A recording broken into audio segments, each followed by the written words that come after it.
more deadly Russian airstrikes hit Ukraine, as the U.S. is sending even more money to help Ukraine's military fight Russian troops. We're going to give Ukraine the arms to fight and defend themselves through all the difficult days ahead. Snow hitting the Front Range. It's going to continue to lighten up this afternoon. We'll have a look at some of our snowfall totals and a weekend warm-up coming up. And Colorado is taking steps to create universal preschool. We are going to save parents money, enroll more students in high-quality early childhood education. The legislation getting its first hearing in front of lawmakers today. Plus, it's bracket time, and sports bettors are ready to cash in on the NCAA tournament. Wet and slushy snow is falling across the metro. On the left, you're looking live at downtown Denver. You can't see the skyline, but cars seem to be moving along okay on I-25. On the right, it's hard to see with all the snow, but that is I-70 out near Bennett.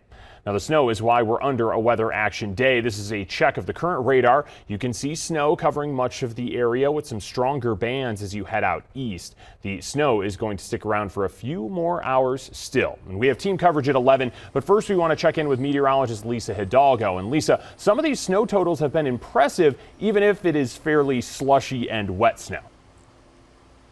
I think yesterday when we were calling for more than a foot of snow in the foothills, people thought that was a little nuts, but it's exactly what we're seeing, anywhere from 12 to about 15 inches. I'll show you those numbers here in just a minute. This is the view from City Park where the snow has picked up a little over downtown at this point. We're going to continue to see this through, it looks like, yeah, like you said, the next couple of hours. You can see here on satellite and radar some of the areas where it's a darker blue, where we're seeing some pockets of heavier snow. The foothills, a bit of a mess this morning with closures there along I-70. And take a look out east from Lyman, stretching northeast up toward Akron, seeing a couple of bands of heavier snow there as well. Take a look at some of the snowfall totals coming in, close to 16 inches there in Idaho Springs, just under 15 in Nederland, Conifer over a foot, Aurora just about 6.5 and close to 5 out at DIA. And some of these numbers from earlier this morning, we may see another 1 to 2 inches on top of that. In fact, here's a look at what we're expecting between now and the end of the day. Another 1 to about 3 inches in spots. Some of that heavier snow will be up and through the foothills. So coming up, we'll take a closer look at Futurecast, the hour by hour, and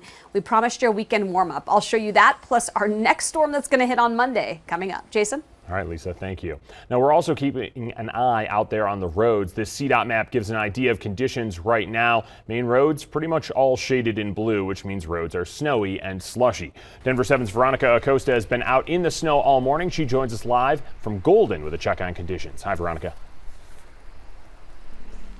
From Golden, where there's also a lot of snow, Jason. It's accumulated for hours now. You can see that on some of these vehicles. Lots there to brush off into the road. This is I-70 here that you're seeing behind me. The streets themselves, the roadways, they're clear because, as you mentioned, a lot of that snow is melting. It's getting pretty slushy on there. We're getting a small bit of backup. It comes and goes on I-70. We've seen it all morning long here, and we're seeing a lot of those large semis pulling off, making sure they have their chains on. A lot of cars slowing down as well, making sure they're safe. But as of right now, roadways not looking too bad, just a very, very slushy. Jason, back to you. You can tell from Veronica's shot, yeah, if you're going outside, bundle up for sure. And remember, you can track the changing conditions 24/7 and watch live radar right on your TV. Just download the free Denver 7 Plus app for your favorite streaming device.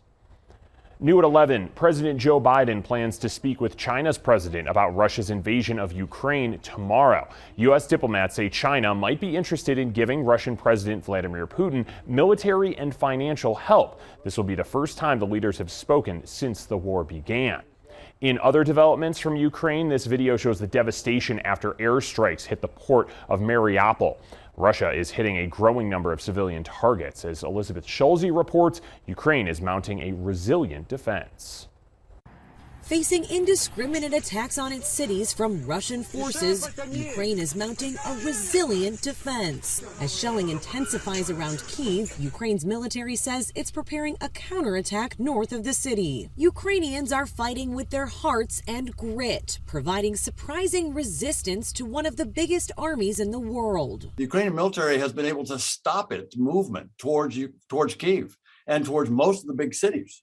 So the Ukrainian military has done what no one expected it to do. The British Defense Ministry saying today it thinks the Russian invasion of Ukraine has largely stalled on all fronts. Still, Russian President Vladimir Putin remains defiant, claiming in a speech to his nation the invasion is going according to plan. A constant stream of Russian airstrikes is increasing the civilian death toll. In Mariupol, a theater doubling as a mass shelter left in flames.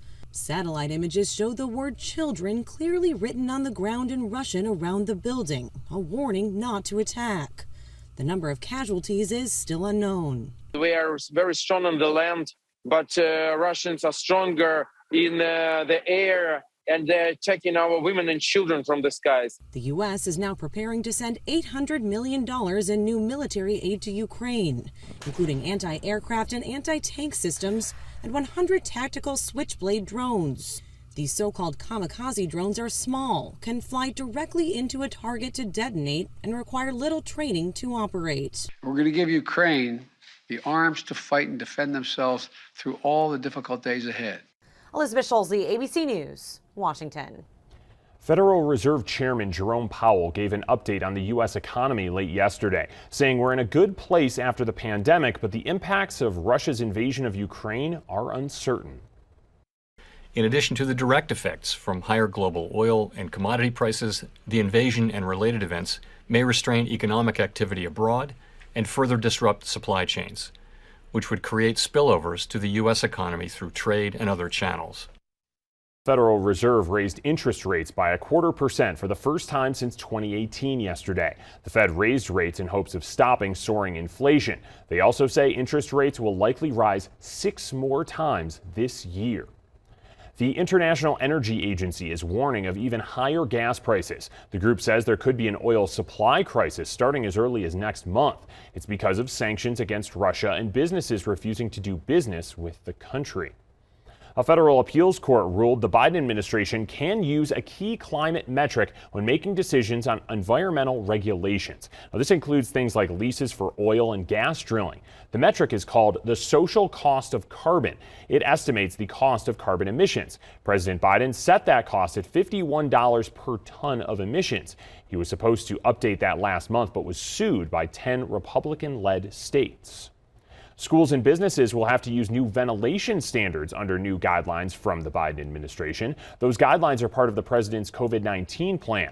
Now, buildings will have to follow a checklist to allow more fresh air in. It includes things like adding extra ventilation to high-risk areas like school nurses' offices, hiring an HVAC expert to assess the building, and opening doors and windows. Now, the federal government has no authority over indoor air, so there's no way to enforce those recommendations. But officials say this could push cities and states to issue indoor rules similar to what they did on tobacco smoke. Happening today at the state capitol, a bill to create universal preschool will get its first committee hearing this afternoon. That legislation creates a Department of Early Childhood Education to oversee the program. Colorado families would get 10 free hours of preschool per week under that proposal. The governor spoke about the program a few days ago, saying it would save families $4,000 a year. We're creating a one-stop shop for families to help navigate early childhood needs and find the childcare, preschool that they need for their success and their kids' success. Now, the state hopes to have the first year of enrollment be the 2023-2024 school year. Coloradans voted to fund universal preschool back in 2020. Now, we're seeing new photos of a house engulfed in flames. This fire happened in Lakewood in a neighborhood off of Bear Creek Boulevard this morning. West Metro Fire says one person who was in the home hasn't been found. Firefighters are on the scene monitoring hotspots. They're looking into how that fire started. To sports now, the CSU men's basketball team is back in the NCAA tournament for the first time since 2013. They're leading the Michigan Wolverines 36-29 at the half in their first round game. The Rams made 8 3-pointers in the first half. The winner advances to play the winner of the Tennessee Longwood game. And today is pretty much Christmas for college basketball fans and for bettors as well. Bets on this year's games are expected to break 2019's record of $8.5 billion.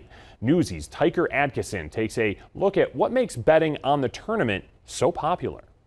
This year, Play USA and the American Gaming Association predict that legal wagers on the men's basketball tournament will generate upwards to $3 billion, triple the number of this year's Super Bowl. 33 states plus DC where you are, that have legalized sports betting. 21 of those are offering mobile wagering. There's a ton of action that's really migrated away from the pervasive and predatory illegal websites and corner bookies and into the protections of the legal market. The betting boon is only abetted by the availability of mobile wagering. In some states, nearly all the revenue brought in by sports betting comes from online markets. All of the largest markets in the U.S. have the most robust online products.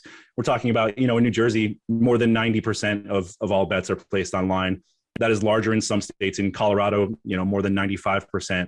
Make every coin toss feel like a Hail Mary. Clark told Newsy that one reason the mobile and online betting market will do well during this tournament is because it provides a number of opportunities for in-game betting, meaning that people aren't stuck with filling out a bracket for the entire tournament in order to have a stake in it. One of the most interesting things that our data found is that 76% of sports bets on March Madness are going to be outside of the traditional bracket betting, which is, I think, traditionally been a strong option for people who wanted to have some action on March Madness. Ramsey told Newsy that sportsbooks will use the tournament as an opportunity to sign up new customers and show experienced bettors how they can diversify their wagers during the tournament. It's a good opportunity for bettors to sort of dabble in these new products and maybe try some bets out they might not have tried. And for operators, it is just a prime customer acquisition opportunity. This is when, a lot of fingers are finding their way onto the mobile sports books these days. Meanwhile, March is also National Problem Gambling Month. The National Council on Problem Gambling says calls to helplines typically spike during the tournament. Tyler Adkisson, Newsy, Chicago. Well, coming up, DIA is making changes as passenger numbers increase. Plus, Russell is ready to win. We hear from the Broncos' new quarterback and hear his promise to Broncos country.